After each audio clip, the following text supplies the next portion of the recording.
Hi friends, ఇది మన పాలపుంత Galaxy. దీని యొక్క చివరి అంచున మన సౌర వ్యవస్థ ఉంది.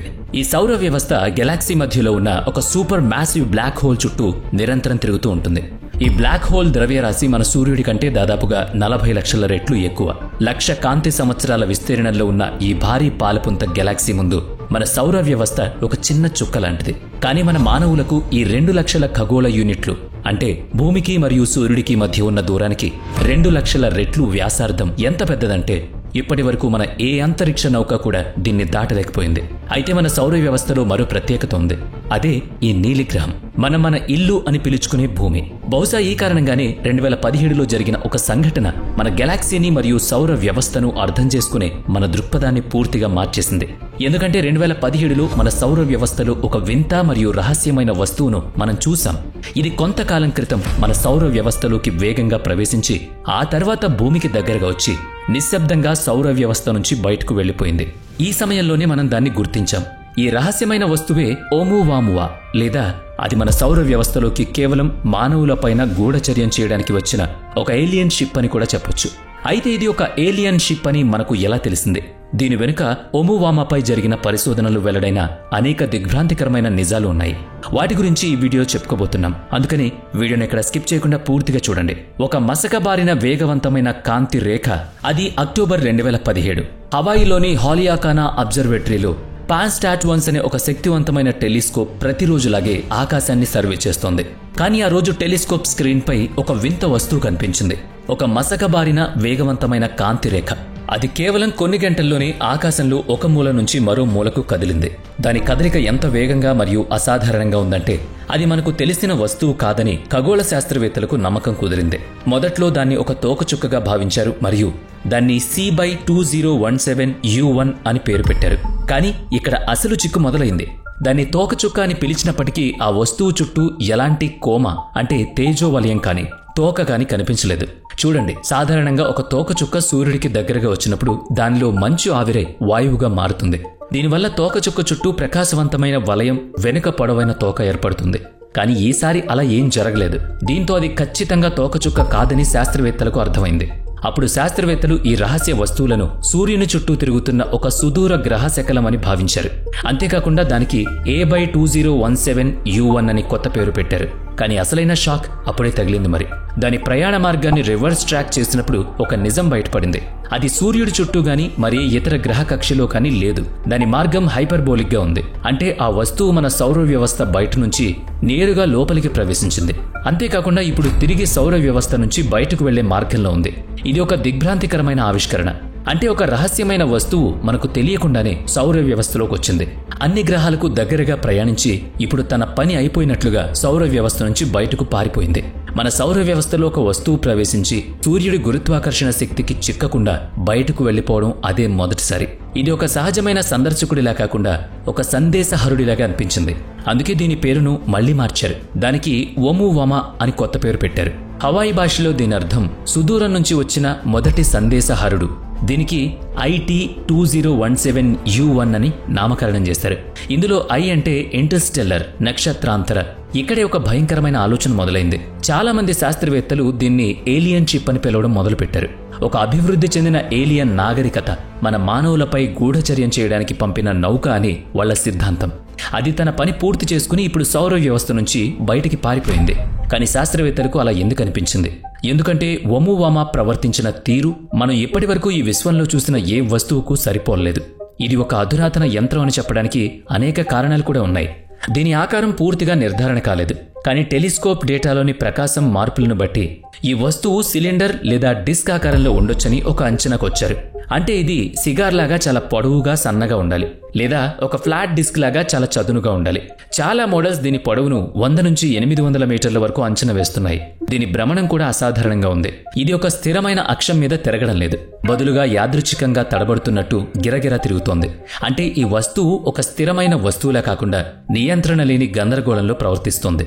ఓమువామా సెప్టెంబర్ 9, 2017న సూర్యుడికి అత్యంత సమీపంగా చేరుకుంది. ఆ సమయంలో దాని వేగం సెకనుకు దాదాపుగా 87 కిలోమీటర్లు. ఆ సమయంలో దాని వేగం ఎంతుందో తెలుసా? భూమి తన చుట్టూ తాను తిరిగే వేగం కంటే దాదాపుగా 160 రెట్లు ఎక్కువ వేగంతో ఇది ప్రయాణిస్తోంది. ఈ వేగాన్ని సూర్యుడి గురుత్వాకర్షణ స్లింగ్ షాట్ ప్రభావం ద్వారా వివరించొచ్చు. కానీ తర్వాత ఊహించని మరో విషయం జరిగింది. ఈ వస్తువు సూర్యుడి నుంచి దూరంగా వెళుతున్నప్పుడు దాని వేగం నెమ్మదిగా పెరగడం మొదలైంది. సాధారణంగా గురుత్వాకర్షణ నుంచి దూరంగా వెళ్లే కొద్దీ ఏ వస్తువైనా నెమ్మదిస్తుంది. కానీ ఒమువామా మాత్రం కాస్త వేగవంతం అవుతోంది. ఒమువామా యొక్క ఈ ఊహించని వేగం ఒక పెద్ద శాస్త్రీయ రహస్యంగా మారింది. ఈ వేగవంతం అవడాన్ని అర్థం చేసుకోవడానికి 2 ప్రధాన అవకాశాలు కనిపిస్తున్నాయి. మొదటిది, ఇది సూర్యకాంతి అంటే సోలార్ రేడియేషన్ ప్రెజర్ వల్ల ముందుకు నెట్టబడుతోంది. ఒకవేళ అలా జరిగి ఉంటే అది ఒక లైట్ సెయిల్ లాగా పనిచేయాలి. అంటే పోటాన్ల ప్రభావానికి గురయ్యేంత పలుచని తేలికపాటి రిఫ్లెక్టర్ లాగా ఉండాలి. కానీ ఈ వస్తువు యొక్క అంచనా వేయబడిన మందం మరియు ద్రవ్యరాశి అది లైట్ సెటిల్ అయ్యే సిద్ధాంతంతో సరిపోలడం లేదు. రెండవ అవకాశం, బహుశా ఇది ఒక దాగి ఉన్న తోకచుక్క కావచ్చు. దాని లోపలి నుంచి వాయువులు బయటకొచ్చి దాన్ని ముందుకు నెడుతూ ఉండొచ్చు. కానీ ఇన్ఫ్రారెడ్లో పరిశీలించే నాసా యొక్క స్పిట్జర్ స్పేస్ టెలిస్కోప్ దీని దగ్గర ఎలాంటి గ్యాస్ ఉద్గారతను గుర్తించలేదు. 30 గంటల పాటు లోతుగా స్కాన్ చేసినప్పటికీ ఎలాంటి వేడి సంకేతం గాని ధూళి మేఘం కాని కనిపించలేదు. ఈ ఇన్ఫ్రారెడ్ నిశ్శబ్దంతో పాటు మరో అంశం కూడా ఉంది. ఈ వస్తువు యొక్క కాంతి పరావర్తన సామర్థ్యం. ఇది సాధారణ గ్రహశకలాలు లేదా తోకచుక్కల కంటే దాదాపుగా 10 రెట్లు ఎక్కువ కాంతిని పరావర్తనం చేస్తోంది. అంటే దాని ఉపరితలం మంచుతో కప్పబడి ఉండాలి లేదా లోహంతో తయారై ఉండాలి. కానీ ఇక్కడే మరో ప్రశ్న తలెత్తింది. ఒకవేళ అది మంచుతో కప్పబడి ఉంటే అది సూర్యుడి దగ్గర ఆవిరి ఎందుకు అవడం లేదు? ఒకవేళ అది లోహంతో తయారైతే అది అంత అస్థిరంగా ఎందుకు తిరుగుతోంది? దాని ప్రయాణ మార్గాన్ని పరిశీలించినప్పుడు ఈ వస్తువు వేగా అనే నక్షత్రం దిశ నుంచి వచ్చినట్టు ఒక అంచనా వేశారు. కానీ ఇది కేవలం ఒక అంచనా మాత్రమే. ఎందుకంటే నక్షత్రాల మధ్య లక్షల సంవత్సరాలు ప్రయాణించిన తర్వాత ఒక వస్తువు యొక్క ఖచ్చితమైన మూలాన్ని గుర్తించడం అసాధ్యం. ఇక ఖగోళ శాస్త్ర చరిత్రలో మరో నక్షత్ర మండలం నుంచి వచ్చిన వస్తువును మనం రియల్ టైంలో ట్రాక్ చేయడం ఇదే మొదటిసారి. ఈ విషయంలో ఒమువామా మొదటిది. అందుకే దీనికి సంబంధించిన డేటా మరియు పరిశోధనలు కూడా శాస్త్రవేత్తలకు సరిపోలేదు. ముఖ్యంగా ఒక అధునాతన ఏలియన్ షిప్ లాగా దాని రహస్యమయ ప్రవర్తన శాస్త్రవేత్తలను ఆలోచనలో పడేసింది. ఒమువామా నిజంగా ఏలియన్ ప్రోబేనా? చూడండి, ఒమువామా యొక్క ఆ వింత యాక్సిలరేషన్ ప్రపంచవ్యాప్తంగా ఉన్న పరిశోధనా కేంద్రాలను ఆశ్చర్యపరిచింది. అది అధునాతన అంతరిక్ష విజ్ఞానానికి ఒక చిక్కుముళ్లాంటి ప్రశ్న. ఈ ప్రశ్న కేవలం టెలిస్కోప్ల పరిమితులనే కాకుండా మన ఆలోచన పరిధిని కూడా దాటిపోయింది. ఇక్కడే ఒక శాస్త్రీయ యుద్ధం మొదలైంది. ఒకవైపు ఊహ, మరోవైపు సాక్ష్యం. ఒకవైపు ఏలియన్ థియరీ, మరోవైపు భౌతిక శాస్త్రం. ఈ చర్చలో అత్యంత ధైర్యమైన గొంతుకగా నిలిచారు హార్వర్డ్ విశ్వవిద్యాలయం ప్రొఫెసర్ ఏవి లోబ్. ఆయన విద్యా ప్రపంచంలో ఒక తుఫాను సృష్టించిన పరికల్పనను ప్రతిపాదించారు. లోబ్ ఏమన్నారంటే, ఒమువామాను గురుత్వాకర్షణ శక్తి ప్రభావితం చేయనప్పుడు, అది తెలిసిన తోకచుక్కలా ప్రవర్తించినప్పుడు అది ఒక ఏలియన్ టెక్నాలజీ ఎందుకు కాకూడదు? సహజ వాయువుల ఉద్గారం లేదా రేడియేషన్ ప్రెజర్ ఈ యాక్సెలరేషన్ ను వివరించలేకపోతే బహుశా ఆ వస్తువునే ఒక లైట్ సెయిల్ లాగా రూపొందించి ఉండొచ్చు. ఇది సూర్యుని ఫోటాన్ల ద్వారా నెట్టబడి వేగంగా ముందుకు సాగుతుంది. జపాన్ యొక్క ఇకారోస్ లేదా రాబోయే break through star shot project వంటి మానవ నిర్మిత సోలార్ సెయిల్ మిషన్లు ఇదే సూత్రంపై పనిచేస్తాయి. ఈ వస్తువు కేవలం 0.3 మిల్లీమీటర్ల మందంతో వందలాది మీటర్ల వెడల్పుతో ఉంటే ఒమువామాలాగే ఖచ్చితంగా యాక్సెలరేట్ అవ్వగలదని లోబ్ లెక్కించారు. కానీ విమర్శకులు ఇది కేవలం ఊహాగానమని వెంటనే కొట్టిపడేశారు. ప్రకృతిలో అంత పలుచని ఖచ్చితమైన వస్తువులు ఏర్పడడం అసాధ్యమని వాళ్ల అంచనా. దానికి లోబ్ సూటిగా సమాధానమిచ్చారు. మనకు ఒక వస్తువు ఇంత ఆలస్యంగా కనిపించినప్పుడు, దాని నిర్మాణం గురించి మన దగ్గర ఎలాంటి వివరాలు లేనప్పుడు ఏలియన్ అనే అవకాశాన్ని తోసిపుచ్చడం సైన్స్కి విరుద్ధం. కానీ ఏలియన్ థియరీ ఒకటే కాదు, మరో వివరణ నెమ్మదిగా శాస్త్రీయ వర్గాల్లో బలపరచడం మొదలైంది. అదే హైడ్రోజన్ అవుట్ గ్యాసింగ్ థియరీ. దీన్ని కార్నెల్ విశ్వవిద్యాలయానికి చెందిన ఆస్ట్రోఫిజిసిస్ట్ డారెల్ సెలిగమన్ మరియు అతని బృందం ప్రతిపాదించింది. వారి వాదన ప్రకారం ఒమువామా ఒక తోకచుక్క లాంటి వస్తువే కావచ్చు, కానీ దాని నుంచి వెలువడే వాయువు స్వచ్ఛమైన హైడ్రోజన్ కావడం వల్ల మన పరికరాలు దాన్ని గుర్తించలేకపోయాయి. చూడండి, హైడ్రోజన్కు ఒక ప్రత్యేక గుణం ఉంది. ఇది ఇన్ఫ్రారెడ్లో కానీ ఆప్టికల్ టెలిస్కోప్లలో కానీ కనిపించదు. ఒకవేళ ఒక వస్తువులో అత్యంత శీతలమైన మంచు ఉండి దానిలో హైడ్రోజన్ చిన్న చిన్న పాకెట్స్లో చిక్కుకుపోయి ఉంటే, అది సూర్యుడి దగ్గరకు వచ్చినప్పుడు ఆ హైడ్రోజన్ నెమ్మదిగా అదృశ్యంగా బయటకొచ్చి వస్తువును ముందుకు నెడుతుంది. అంటే యాక్సిలరేషన్ ఉంటుంది, కానీ ఎలాంటి దృశ్య సంకేతాలు ఆనవాళ్లతో సహా మనకు కనిపించవు. అయితే ఇంత అసాధారణమైన పరిస్థితి ఎలా ఏర్పడుతుంది? ఈ ప్రశ్నకు 2023లో సమాధానం లభించింది. University of California assistant professor Jennifer Bergner అలాగే సెలిగ్మెన్తో కలిసి ఒక ప్రయోగం చేశారు. సుదూర అంతరిక్షంలో నీటి మంచుపై రేడియేషన్తో నిరంతరం దాడి చేస్తే దానిలో సూక్ష్మస్థాయిలో హైడ్రోజన్ చిక్కుకుపోతుందని వాళ్ళు ప్రయోగపూర్వకంగా చూపించారు. ఆ తర్వాత ఆ హైడ్రోజన్ ఉష్ణశక్తి కారణంగా విడుదలై ముందుకు నెట్టే శక్తిని అందిస్తుంది. ఈ సిద్ధాంతానికి డార్క్ కామెటర్ మోడల్ అని పేరు పెట్టారు. అంటే చూడ్డానికి గ్రహశకలంలా ఉంటుంది, కానీ లోపల నెమ్మదిగా అదృశ్యంగా చర్య జరుగుతూనే ఉంటుంది. కోమ ఉండదు, తోక ఉండదు, ధూళి ఉండదు, కానీ ఒక సూక్ష్మమైన యాక్సిలరేషన్ ఉంటుంది. అయితే ఏవీలోబీ సిద్ధాంతాన్ని థర్మోడైనమిక్గా అస్థిరమైందని అన్నారు. నక్షత్రాల మధ్య ఖాళీ ప్రదేశంలో హైడ్రోజన్ మనుగడ సాగించలేదని, అది ఎప్పుడో ఆవిరైపోయి ఉంటుందని ఆయన వాదించారు. కానీ హైడ్రోజన్ నీటి మంచు అణువుల మధ్య పొందుపరిచి ఉంటే అది అంతరిక్షంలోని కఠినమైన వాతావరణంలో కూడా కొన్ని వేల సంవత్సరాల పాటు నిలవగలదని బర్గ్నర్ నిరూపించారు. ఇప్పుడు 2 వర్గాల వద్ద డేటా ఉంది, ఉత్కంఠ ఉంది, మరియు వారి మోడల్స్ కూడా ఉన్నాయి. ఓమువామా ఒక ఏలియన్ టెక్నాలజీనా లేదా ఒక అరుదైన సహజ దృగ్విషయమా? ఈ ప్రశ్నకు సమాధానం భవిష్యత్తులో దొరకపోవచ్చు. అప్పటి వరకు ఓమువామా మన సౌర వ్యవస్థను సందర్శించిన అత్యంత రహస్యమైన అతిథిగా మిగిలిపోతుంది.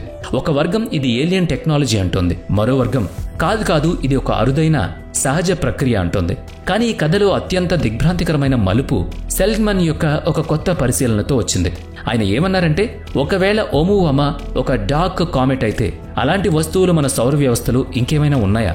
ఆయన నాసా మరియు ఈసా నుంచి పొందిన వేలాది గ్రహ శకలాల డేటాను మళ్లీ విశ్లేషించారు మరియు ఫలితాలు ఆశ్చర్యపరిచాయి. ఎలాంటి ఉద్గారాలు లేకుండా యాక్సిలరేట్ అవుతున్న కనీసం 6 చిన్న వస్తువులను కనుగొన్నారు. వీటిలో ఒకటి 1998 KY26. ఇది 30 మీటర్ల చిన్న వేగంగా తిరిగే వస్తువు. జపాన్ యొక్క హైబుసా 2 వ్యోమనౌక 2031లో దీన్ని సందర్శించబోతోంది. దాని ఉపరితలంపై నీటితో కూడిన సమ్మేళనాలు ఉన్నాయని నమ్ముతున్నారు. ఒకవేళ అక్కడ సూక్ష్మమైన హైడ్రోజన్ అవుట్ గ్యాసింగ్ కనుగొనబడితే బహుశా ఓమువామా రహస్యంపై అదే మొదటి నిజమైన పరీక్ష అవుతుంది. ఈ ఆవిష్కరణ చర్చను నక్షత్రాల మధ్య నుంచి మన సౌర వ్యవస్థ తీసుకొచ్చింది. ఇప్పుడు ప్రశ్న కేవలం ఏలియనా లేక తోకచుక్క అన్నది కాదు. ప్రశ్న ఏంటంటే, మన వర్గీకరణ వ్యవస్థే తప్పుగా ఉందా? చూడ్డానికి నిర్జీవమైన రాళ్లలా కనిపిస్తూ నిశ్శబ్దంగా వేగవంతం అవుతున్న వేలాది వస్తువులను మనం గమనించడం లేదా? ఇవి మన సౌర వ్యవస్థలోకి బయట నుంచి నిరంతరం వచ్చి గూఢచర్యం చేసే చిన్న చిన్న ఏలియన్ ప్రోబ్స్ కావచ్చు కదా? ఓమువామా వంటి నక్షత్రాంతర వస్తువులు ఏలియన్ షిప్లా లేదా విశ్వంలోని ఏదైనా రహస్య నిర్మాణాలా అనే విషయం ఓమువామా లేదా అలాంటి మరో వస్తువు మన సౌర వ్యవస్థలోకి మళ్లీ ప్రవేశించినప్పుడు అధ్యయనం చేస్తేనే మనం కనుక్కోగలం. కానీ ఇది వినడానికి ఉన్నంత సులభం కాదు. అది ఎలాగో ఇప్పుడు చూద్దాం. చూడండి, ఓమువామా ఇప్పుడు మన నుండి కొన్ని వందల కిలోమీటర్ల దూరంలో ఉంది. ఏ టెలిస్కోప్ దాన్ని చూడలేదు, ఏ రాడార్ దాని సిగ్నల్ను పట్టుకోలేదు.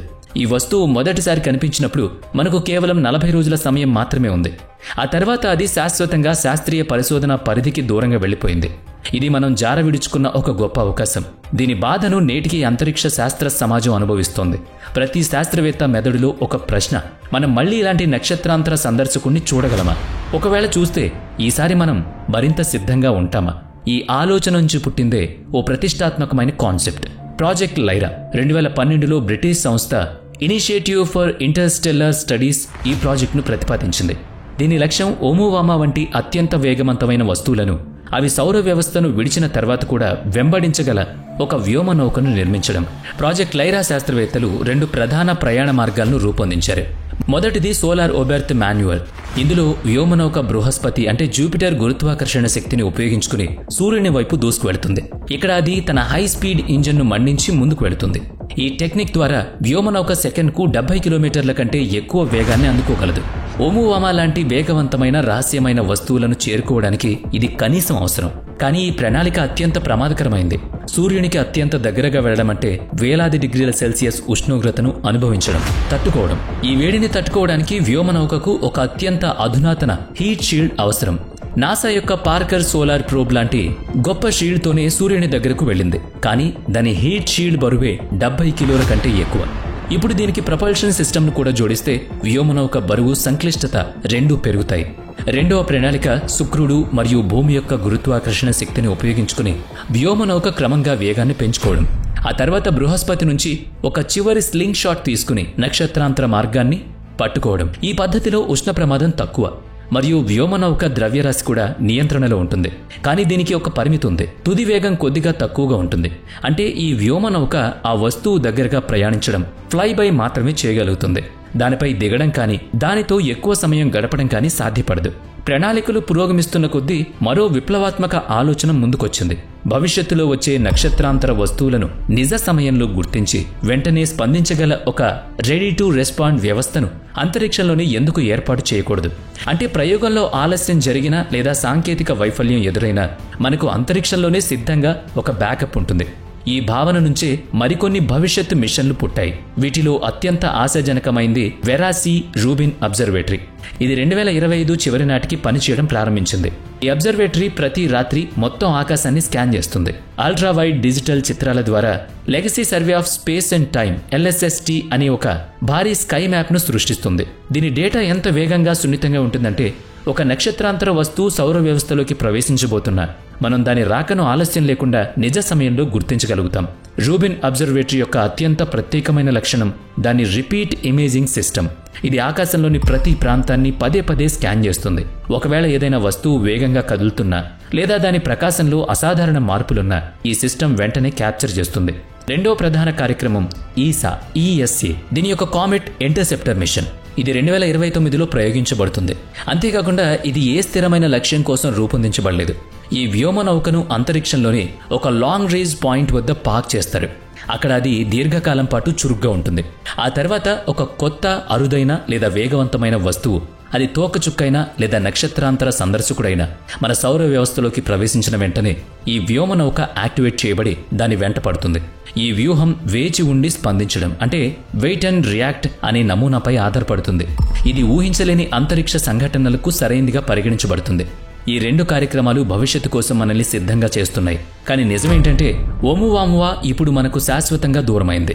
మన దగ్గర దాని స్పష్టమైన చిత్రం ఒక్కడి కూడా లేదు. దాని నుంచి నమూనా ఏదీ లేదు. కేవలం కొన్ని గణిత నమూనాలు, పరస్పర విరుద్ధమైన సిద్ధాంతాలు మరియు వాటి మధ్య ఒక అసంపూర్ణమైన అవగాహన మాత్రమే మిగిలాయి. కానీ బహుశా అదే ఈ వస్తువు యొక్క నిజమైన వారసత్వం. ఇది మనల్ని మేల్కొల్పింది. విశ్వం అంటే మనం టెలిస్కోప్లో చూసేది మాత్రమే కాదని అది మనకు అర్థమయ్యేలా చేసింది. మన గుర్తింపు పరిధి వెలుపల చాలా ఉందని తెలిపింది. అలాంటిది మన పరిశోధనలోకి ప్రవేశించినప్పుడు అది కేవలం కొత్త ప్రశ్నలను తీసుకురాదు, మన పూర్తి అవగాహనను కూడా పునరుద్ధరిస్తుంది. అంటే ఇప్పుడు మనం కేవలం ఊహించగలం. ఓమువామా అనేది భూమిపై ఉన్న తెలివైన జీవులను పరిశీలించడానికి వచ్చిన ఏలియన్ జాతి యొక్క అధునాతన నిఘా ప్రోబేనా, లేదా ఇది చాలా అరుదైన హైడ్రోజన్ అధికంగా ఉన్న ఒక డార్క్ కామెటా? దాని స్వభావం భిన్నంగా ఉండడం వల్ల మనకు అర్థం కాలేదా? ఏదేమైనప్పటికీ ఈసారికి మనం సిద్ధంగా లేము. కానీ తదుపరి సందర్శకుడి కోసం బహుశా మనం శాశ్వతంగా సిద్ధంగా ఉంటాం. ఇప్పుడు దీనిపై మీ కామెంట్ చెప్పండి. ఓమువామా ఒక ఏలియన్ మిషనా లేక ప్రకృతి యొక్క అంతుచిక్కని అద్భుతమా? మీ కామెంట్ మాకు చాలా ఇంపార్టెంట్. మరి ఈ వీడియో మీకు నచ్చినట్లయితే లైక్ చేయండి, షేర్ చేయండి. ఇప్పటి వరకు మన ఛానల్ని సబ్స్క్రైబ్ చేసుకోకపోతే ఇప్పుడే సబ్స్క్రైబ్ చేసుకుని పక్కనే ఉన్న బెల్ ఐకాన్పై క్లిక్ చేయండి. నెక్స్ట్ వీడియోలో మళ్ళీ కలుద్దాం. Thanks for watching.